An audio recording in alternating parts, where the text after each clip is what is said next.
George Junius Stinney Jr. was born October 21, 1929, in Pinewood, South Carolina. He grew up in Alcolu, a small mill town, in a house owned by the lumber company. His father, George Sr., worked at the sawmill. His mother was Aimee, often spelled Aim. He had siblings, Charles, Catherine, Aim, or Aimee, and a half-brother, John. In 1944, the Jim Crow South was brutal and unforgiving. Black and white neighborhoods were separated by rail lines in Alcolu. Schools, churches, and public spaces were segregated. African Americans had virtually no political power. On March 23, 1944, two white girls vanished from Alcolu. They were 11-year-old Betty June Binnicker and 7, sometimes reported 8-year-old Mary Emma Thames. That afternoon, the girls had bicycled past the Stinney home to look for wildflowers. They asked George and his younger sister, Aimee, where they could find maypop flowers. George told them he did not know. They rode away. That evening, the girls did not return home. A search was launched. George's father joined in the search party. On March 24th, their bodies were discovered in a shallow ditch on the black side of town. They had been bludgeoned to death. The skulls showed severe trauma. Rumors spread quickly. A witness reportedly told authorities that George had been near the girls that day. Within hours, George and his half-brother John were apprehended. John was soon released. George remained in custody. George was interrogated alone. No parent present, no lawyer. Authorities claimed George confessed verbally, pointing to where the murder instrument, a 15-inch iron rod, was placed in a ditch. There was no documented written confession used at trial.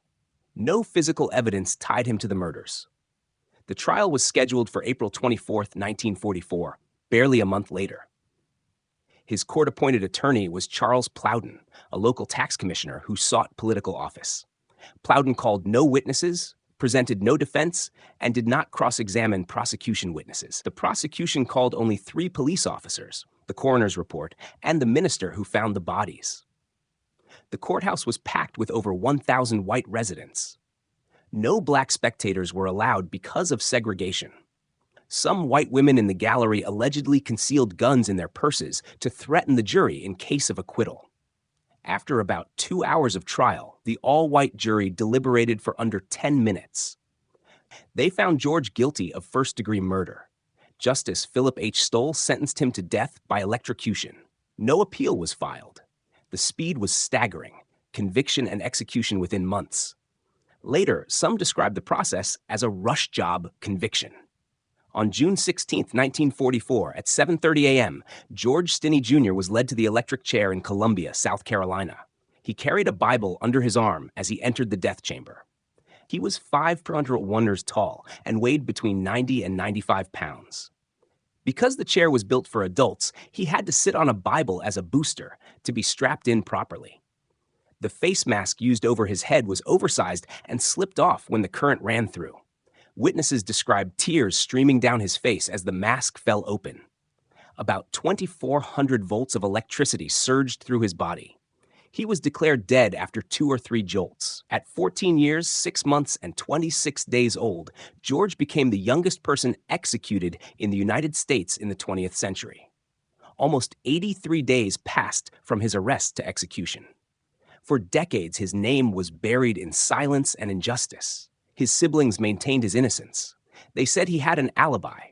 On the day of the murders, he and Aim had been near their family cow. A 2009 affidavit by his sister Aim claimed George was not present at the time of the crime.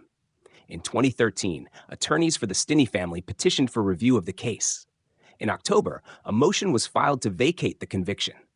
In December 2014, Judge Carmen T. Mullen held a 2-day evidentiary hearing. On December 17, 2014, the court vacated, overturned the conviction. Judge Mullen ruled that George's constitutional rights were flagrantly violated.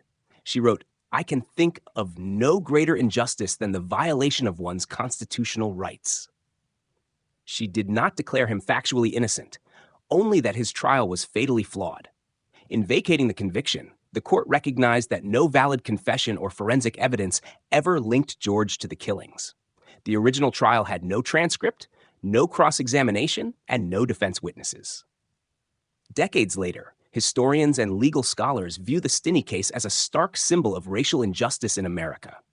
It shows how a child could be sacrificed to a system built on fear, prejudice, and power. Today, memorials stand in Alcolu and Clarendon County to remember George and the girls he was accused of murdering.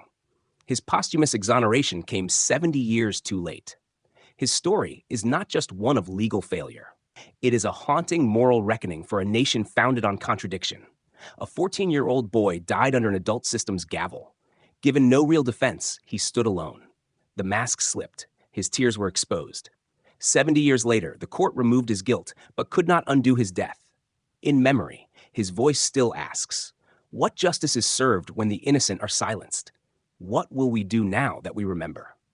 For more real stories, subscribe and turn on the notification bell.